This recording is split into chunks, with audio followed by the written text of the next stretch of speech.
జయ హో నేతాజీ చంద్రబోస్. ఎపిసోడ్ 1 పరిచయం. భారతమాత కడుపులోంచి పవిత్ర గంగానది ప్రవహించే నేలపైన 1897 జనవరి 23న ఒక తుఫాన్ పుట్టింది. ఆ తుఫాన్ పేరు సుభాష్ చంద్రబోస్. ఈ కథ బ్రిటిష్ సామ్రాజ్యం తుపాకీ గుండ్లకు ఎదురు నిలబడిన ఒక యువకుడి ఉక్కు సంకల్పానికి సంబంధించింది. నువ్వు నాకొక రక్తపు చుక్క ఇస్తే నేను నీకు స్వాతంత్ర్యం తెస్తా అని వేలాది యువకుల రక్తాన్ని మరిగించిన వీరుడి గాథ. ఇంగ్లండ్లో కష్టమైన ఐసీఎస్ పరీక్షను సాధించి కూడా పేదవాడి ఆకలి తీర్చడానికి తిరిగి స్వదేశానికొచ్చిన నాయకుడి కథ. అతడు జైళ్లల్లో కురిసిన వడగండ్ల వానను భరించి గోడల మధ్యన పులిలా ఎదిగాడు. జర్మనీ నుంచి జపాన్ వరకు, మంచు పర్వతాల నుంచి సింగపూర్ వీధుల వరకు ఇండియన్ నేషనల్ ఆర్మీకి ప్రాణం పోశాడు. చలో ఢిల్లీ అన్న ఒక్క నినాదంతో లక్షల హృదయాల్లో స్వతంత్ర జ్వాలలు రగిలించాడు. బందీలైన భారత సైనికులను తిరిగి స్వాతంత్ర యోధులుగా మార్చాడు. అతడు కేవలం ఒక మనిషి కాదు, ఒక సైన్యం, రగిలే ఓ అగ్ని పర్వతం. ఆంగ్లేయుల పాలిట అతనొక సింహ గర్జన. బ్రిటిష్ వాళ్ల గుండెల్లో గుబులు పుట్టించిన ఆ తుఫాన్ పేరు ఆజాద్ హిందూ ఫౌజ్ దళపతి నేతాజీ సుభాష్ చంద్రబోస్. ఆయన జీవితం ఒక తెరవని పుస్తకం. ఎన్నో రహస్యాలు, ఎన్నో వ్యూహాలకు నిలయం. నిరంతర యుద్ధాలు, స్వతంత్ర ఆశయాలతో రగిలే ఆయన హృదయంలో ప్రేమకు చోటు ఉంటుందా? ఎవరికీ తెలియని లేఖలతో నడిచిన ఆ సీతారామం కథ ఏంటి? పుట్టిన తేదీ తప్ప చనిపోయిన తేదీ లేని ఆ వీరుడి జీవితంలోని మరెన్నో ఆసక్తి విషయాలను తెలుసుకుందాం.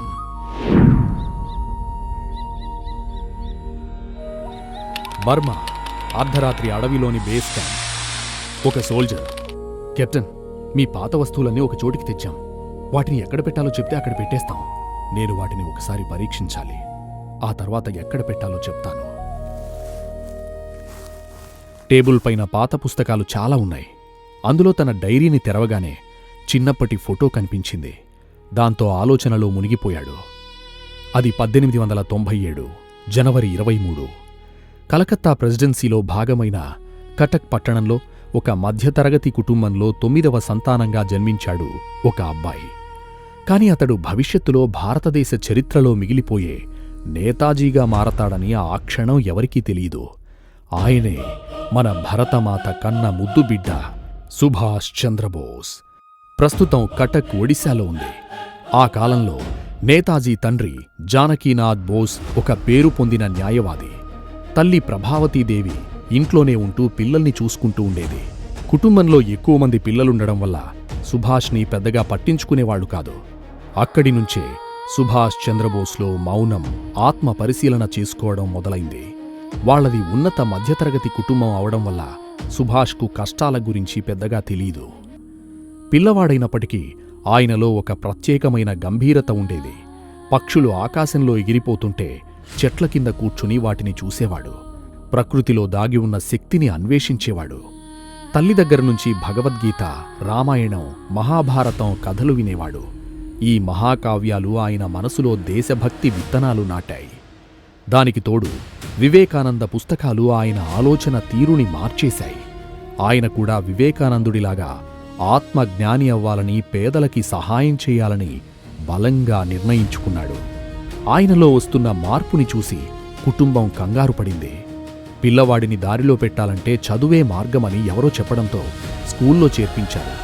ఇంట్లో ఒంటరితనం అనుభవించే సుభాష్కి స్కూల్లో కొత్త మిత్రులు పరిచయం అవుతారని తెలియగానే సంతోషం కలిగింది.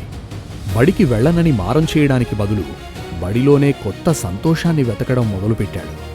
ఆడుతూ పాడుతూ విద్యలో అద్భుత ప్రతిభ కనబరిచాడు. కటక్లోని రావెన్షా కాలేజీలో చదివేటప్పుడే ఆయన క్రమశిక్షణ, ధైర్యం అందరికీ ఆదర్శంగా మారింది. చిన్న వయసులోనే ఆయనలో నాయకత్వ ధైర్యం స్పష్టంగా కనిపించేది. మాస్టర్లకు, స్నేహితులకు గౌరవం ఇవ్వడమే కాదు, అవసరమైతే అన్యాయం ఎదుర్కొనే ధైర్యం కూడా చూపించాడు. ఒకసారి యూరోపియన్ లెక్చరర్ ఒక ఇండియన్ స్టూడెంట్ను కారణం లేకుండా కొట్టాడు. ఆ విషయం కాలేజ్ లీడర్గా ఉన్న సుభాష్ దగ్గరకొచ్చింది.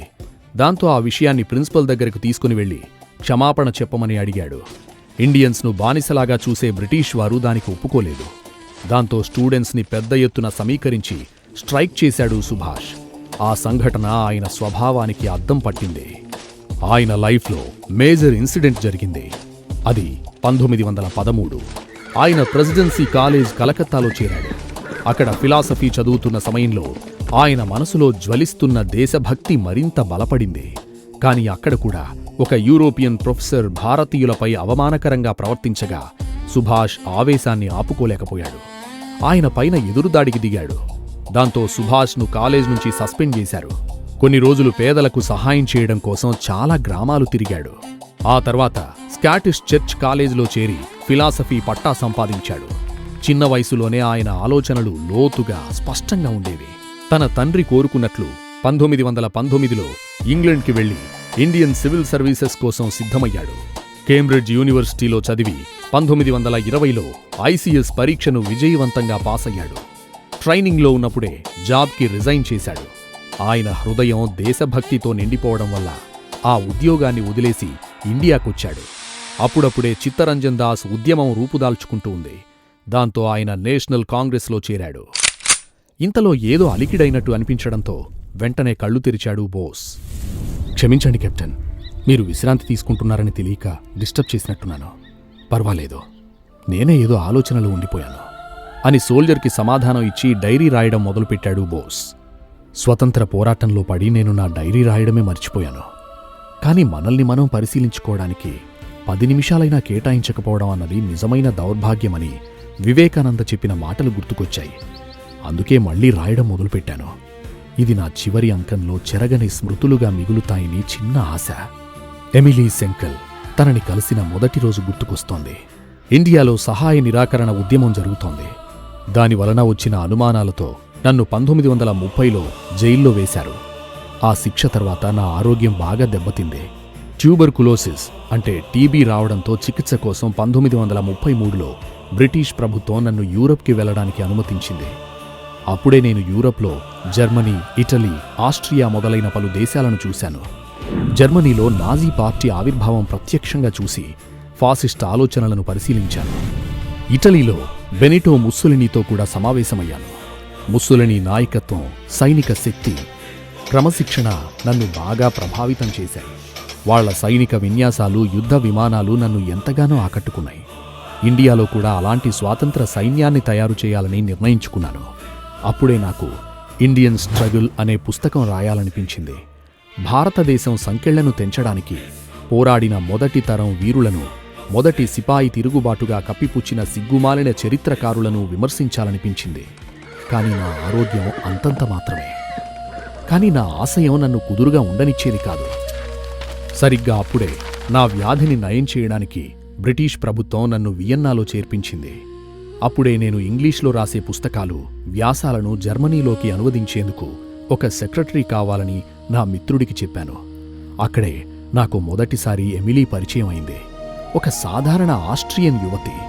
అమాయకమైన కళ్ళు, దేన్నైనా సాధించగలననే సంకల్పం, కొత్తగా నేర్చుకోవాలనే తపన నన్ను కట్టిపడేశాయి. హలో బోస్ గారు, మీకు జర్మన్లో అనువదించడానికి ఒక సెక్రటరీ కావాలని విన్నాను. మీరు నిజంగానే ఇంటర్ నుంచి వచ్చారా అని అమాయకంగా మొదటిసారి విన్న ఎమిలీ గొంతు ఎప్పటికీ మర్చిపోలేను. అవును, నేను భారతదేశం నుంచి వచ్చాను. నా దేశ స్వాతంత్ర్యం కోసం పోరాటం చేస్తున్నాను. మీరొస్తారని ఇంతకుముందే నా మిత్రుడు చెప్పాడు. మిమ్మల్ని కలవడం సంతోషంగా ఉంది. స్వాతంత్ర్యం కోసం అంటే మీ దేశం ఇంకా బానిసత్వంలోనే ఉందా అని ఎమిలీ అడిగిన ప్రశ్న ఇంకా నా మనసులోనే ఉంది. అవును, బ్రిటిష్ పాలనలోనే ఉన్నాం. మా విద్య, సంస్కృతి, మా గౌరవం అన్నింటినీ కోల్పోయాం. అందుకే నా ప్రతి క్షణం నా దేశం కోసం పోరాడుతున్నాను. నా ఒక్కడి పోరాటం 10 మందికి ఆశయంగా మారాలి. అందుకే నేను పుస్తకం రాయాలని నిర్ణయించుకున్నాను. మీ ఆశయాలు చాలా గొప్పవి. మీ శరీరం బలహీనంగా ఉన్నా మీ ముఖంలో యుద్ధం చేయాలనే తపన కనిపిస్తుంది అని ధైర్యం చెప్పి నవ్వింది తను. అలా మా ఇద్దరి పరిచయం క్షణాలతో కాకుండా అక్షరాలతో కొన్ని నెలలు గడిచిపోయాయి. దానితో పాటు నా ఆరోగ్యం కూడా కుదుటపడింది. స్వాతంత్ర ఉద్యమం నిప్పురాజుకుంటున్న సమయంలో నేను తిరిగి మళ్ళీ ఇండియాకొచ్చేశాను. జ్ఞాపకాలని నెమరవేసుకుంటూ ఉండగా ఇంతలో, కెప్టెన్, మీకు ఎయిర్మెయిల్ వచ్చింది అంటూ లెటర్ తీసుకునొచ్చి ఇచ్చాడు సోల్జర్. ఆ లెటర్ ఎక్కడి నుండి వచ్చింది, అందులో ఏముంది తెలుసుకోవాలంటే చూస్తూనే ఉండండి దిల్వాలే ఎఫ్ఎం. చూడటమే కాదండోయ్, లైక్ అండ్ షేర్, సబ్స్క్రైబ్ చేసుకోండి, గంట కొట్టడం మర్చిపోకండి.